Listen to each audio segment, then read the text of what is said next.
శివాయ పరమేశ్వరాయ చంద్రశేఖరాయ నమః భవాయ గుణసంభవాయ శివతాండవాయ నమః భవాయ గుణసంభవాయ శివతాండవాయ నమః శివాయ పరమేశ్వరాయ చంద్రశేఖరాయ నమః భవాయ గుణసంభవాయ శివతాండవాయ నమః భవాయ గుణసంభవాయ శివతాండవాయ నమః శివతాండవాయ నమః శివతాండవాయ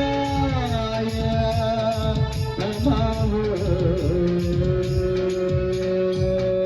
హర నమః పార్వతీపతయే హర హర మహాదేవ హర శంభో శంకర హర.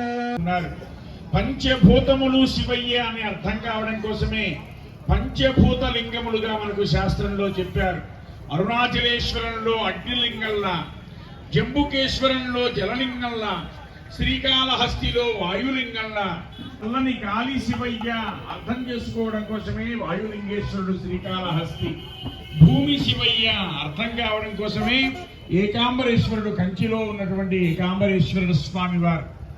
నీవు తాగుతున్నటువంటి జలం చక్కగా దప్పిక తీరుతున్నదే, ఆ చల్లని ఆ నీరు శివయ్య అని అర్థం కావడం కోసమే జంబుజాంబా సమేతుడైనటువంటి అరుణాచలేశ్వరుడు చిదంబరంలో ఆకాశలింగం. అక్కడ శివలింగం ఉండదండి, చక్కగా బిల్వ దళములతో చేసినటువంటి పూలమాలికలు ఉంటాయి, రుద్రాక్షమాలలు ఉంటాయి.